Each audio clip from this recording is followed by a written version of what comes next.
Radio Publique Africaine.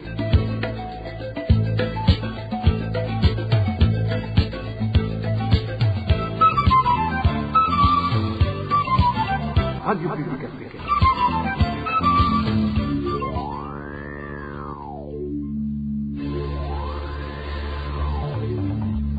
C'est le moment de suivre le journal parlé en français.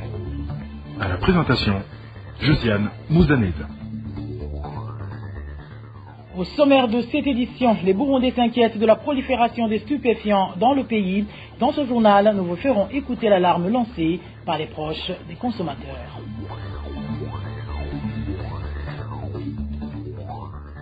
Les tambourinaires burundais réfugiés en Ouganda sont de plus en plus en difficulté.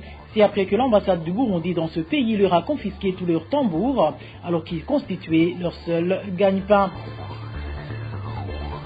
La régie des eaux serait-elle dans l'incapacité d'honorer ses engagements? Une chose est sûre, c'est que les coupures du courant s'intensifient de plus en plus, sans parler de la pénurie d'eau potable qui frappe bon nombre de localités, et ce, depuis plusieurs mois. Voilà pour les grandes articulations. Bien le bonsoir chez vous, mesdames et messieurs.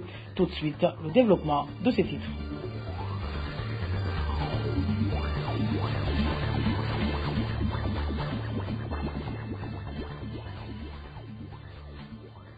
Rebonsoir. Les conséquences de la saisie et de la confiscation des tambours des Burundais réfugiés en Ouganda par l'ambassadrice du Burundi dans ce pays sont de plus en plus nombreuses.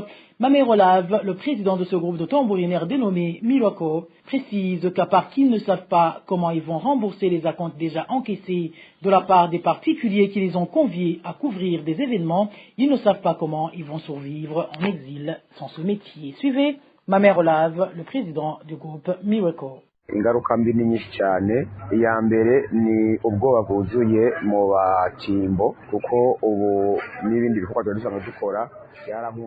Les conséquences sont nombreuses. Premièrement, cela a suscité une grande peur chez les tambourinaires parce que cette situation a paralysé toutes nos activités. Les gens ont peur de participer dans nos événements car ils croient qu'ils peuvent être arrêtés également. Deuxièmement, ce sont les avances que nous avons déjà perçues pour couvrir les événements futurs car depuis le mois d'octobre dernier, nous avons perçu l'argent qui allait couvrir tous les week-ends jusqu'au 10 janvier 2023. Maintenant que nous n'allons plus travailler, nous ne savons plus comment nous allons rembourser l'argent de ces particuliers qui nous avaient payé en avance, car nous avons déjà utilisé cet argent.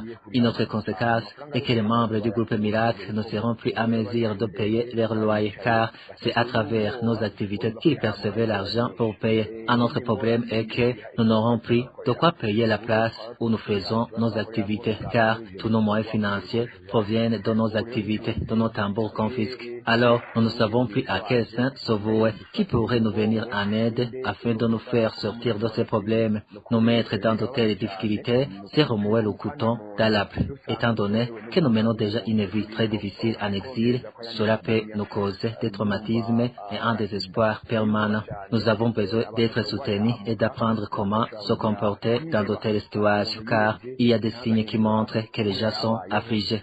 Turakeneye cyane cyane kuduhumuriza cyangwa kutwigisha ingene twokwitwara kuko hariho ibimenyetso bigaragaza neza ko abantu bafite agahinda ku mutima. Cependant, même si l'ambassadrice du Burundi en Ouganda, Epiphanie Kabushemeye Ntamwana, a invité ce groupe à une rencontre prévue le 8 novembre dans les enceintes de l'ambassade du Burundi, à Kampala, afin de discuter sur ce problème, le groupe Miracle, de son côté, fait savoir qu'il ne pourra pas y participer, étant donné qu'un réfugié ne peut pas se rendre dans l'ambassade du pays qu'il a fui. Et en page gouvernance, le parti CNDD-FDD, tout comme les agents étatiques issus de ce même parti, ne se soucie point du sort des agriculteurs qui manquent d'engrais, alors que l'agriculture fait vivre une grande partie de la population. Réaction du président du parti RDB qui demande que l'engrais fourni payé par les cultivateurs leur soit servi et que ceux qui sont détenus pour avoir réclamé leur dû soient relâchés. Suivez Jérémy Minani, il est le président du parti RDB. Les détenteurs du pouvoir burundais, en réalité, ne sont pas préoccupés par les problèmes qui rongent notre pays. Je vous dis la réalité, il n'y a pas un problème d'engrais de la fourmi dans notre pays. M. Varenachini est un grand cultivateur, comme en violation de la Constitution d'ailleurs, qui lui interdit d'exercer n'importe quelle autre activité lucrative. Il est l'année de même pour le Premier ministre et tous les détenteurs du pouvoir d'ailleurs, il y détient des hectares où il plante des pommes de terre et autres sortes et ils font d'autres sortes d'agriculture. Ils n'en sont jamais lamentés de n'avoir pas l'engrais de la famille. Ils se servent d'abord. Et le reste, le peu d'engrais qui reste, ils la distribuent à leurs proches collaborateurs, aux militants zélés du CNDD-FDD, et le citoyen ordinaire, lui, il est laissé à son sort. Alors, il ne faut pas chercher de gauche à droite, il ne faut pas chercher une solution à ces problèmes qui rongent le pays dans les mains du CNDD-FDD, c'est des détenteurs du pouvoir en fait qui créent ce chaos, qui créent ces problèmes. Aussi longtemps qu'ils seront là, ces problèmes auxquels ils font face au citoyen ordinaire burundais resteront et continueront d'ailleurs à s'aggraver. Et avant de faire une pause, parlons de la campagne dénommée Zéro Nid de Poule, dont l'objectif était de boucher tous les nids de poules dans les routes qui ne semblent pas avancer comme promis. En effet, 4 mois après son lancement officiel, les nids de poules sont toujours visibles sur les principales routes de la capitale économique Bujumbura, au grand regret des conducteurs. Le point avec Inès Gakit. Certains des conducteurs de véhicules dénoncent le fait que rien n'a encore changé 4 mois après le début des activités de la campagne Zéro Nid de Poule. Lors du lancement de cette campagne en date du 2 juillet, le directeur général de l'agence routière du Burundi, ARB, avait indiqué que la campagne va coûter 2 milliards et 400 millions de francs burundais et que le budget était disponible. En mairie de Bujumbura, seule la route dite de Musaga et le boulevard du peuple Murundi ont été réhabilités. Les autres sont toujours comme ils étaient avant le début de cette campagne.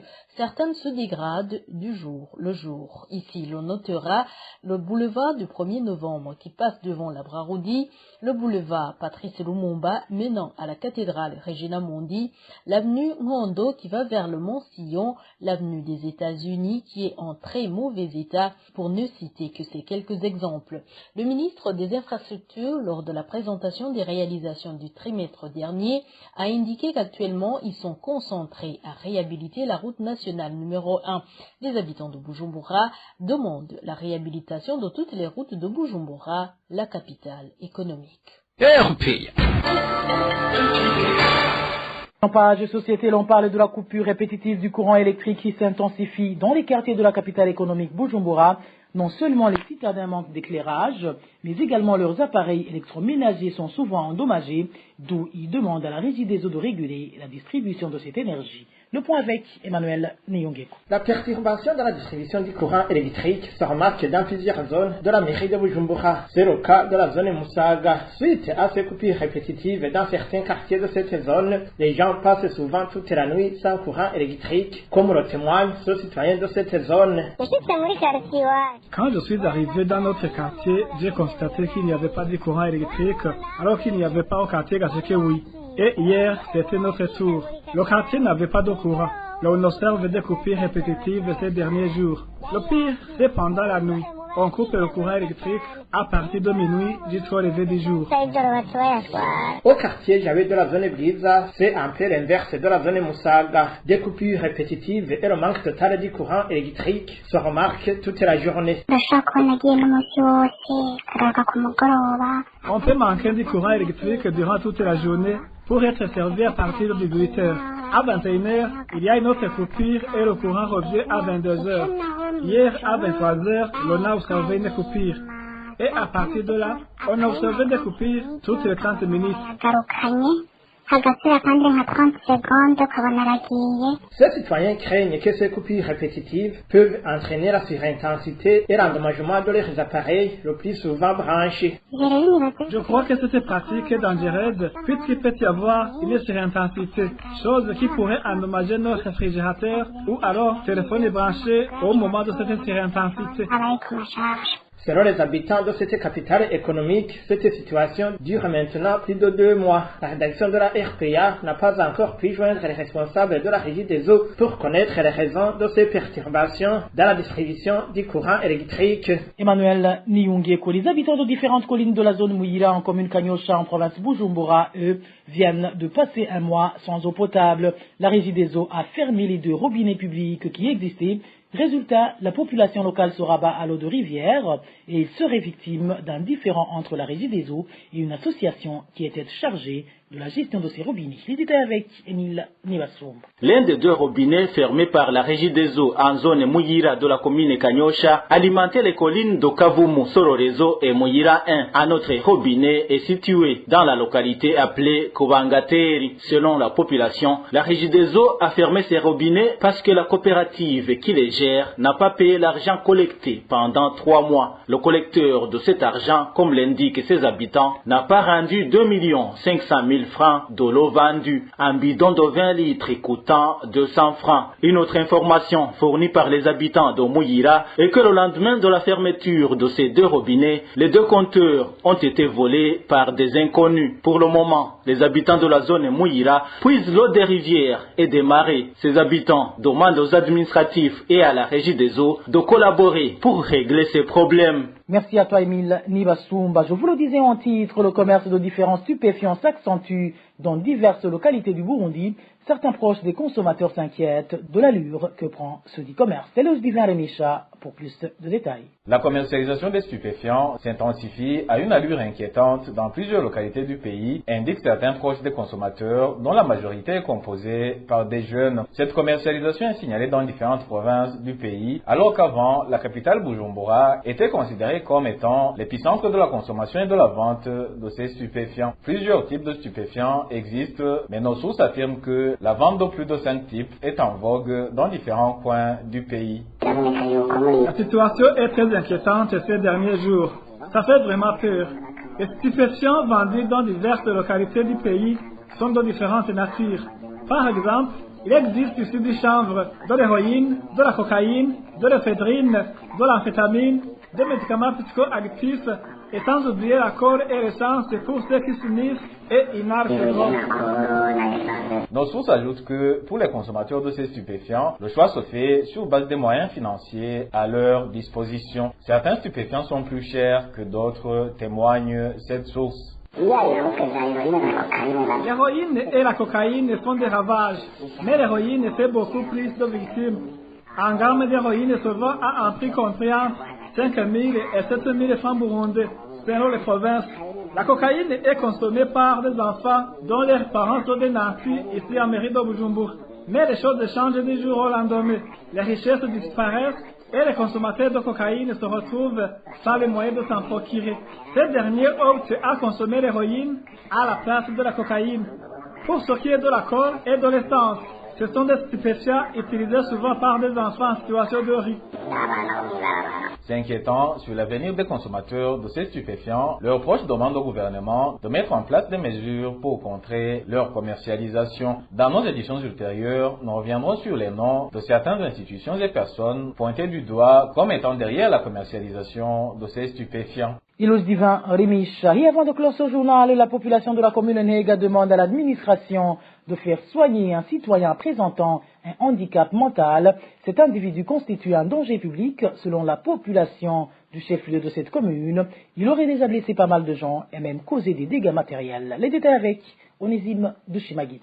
Le citoyen pris pour un danger public au chef-lieu de la commune Nega en province de Kirundo est très connu sous le sobriquet de Manf. Les informations en provenance de la population locale indiquent que cet homme présente des signes de troubles psychiques. Selon toujours cette population, le surnommé Manfo sème le désordre dans toute la localité, en tabassant ceux qui croisent son chemin et en abîmant leurs biens matériels, témoigne son citoyen. Il cause souvent des courts-circuits au sein des ménages car il détruit des compteurs électriques. Il envahit également des églises. Il s'en prend même aux tombeaux se trouvant dans des cimetières. Il attaque aussi des passants ou des personnes qui sont en train de se rafraîchir dans des bistrots. Il démolit des ponts, il lance des pierres sur les vitres des véhicules et saccage des marchandises appartenant au commerce. Ces habitants déplorent donc l'inertie des administratifs face à cette insécurité, car, explique-t-il, les autorités communales sont au courant de la situation. Ce qui nous étonne le plus, c'est l'inaction de l'administrateur communal, car tout ce désordre se passe sous ses yeux. Pourtant, il y a des fonds alloués à la gestion des catastrophes qui pourraient être mobilisés pour résoudre ce problème social. Nous demandons à cette autorité d'arrêter de faire la sourde oreille et de prendre le véhicule de la commune pour le conduire dans un centre psychiatrique. S'il n'en est pas capable, il pourrait, au cas échéant, mobiliser la population afin que nous donnions apportons des contributions pour faire soigner cette personne car nous sommes habitués à le faire pour d'autres motifs. À ce propos, la rédaction de la RPA a contacté par téléphone Pierre Kavin Banzabugabo, administrateur de la commune Mhega, mais il s'est réservé de tout commentaire. Et voilà, amis fidèles de la RPA, c'est par ici que prend fin le journal en français de ce lundi 7 novembre 2022. Merci à vous qui nous avez prêté une oreille attentive. Merci également aux équipes rédactionnelles et techniques pour leur franche et parfaite collaboration. À la présentation de ce journal, vous étiez avec Josiane Mouzaneza. Bon début de semaine à toutes et à tous. Au revoir.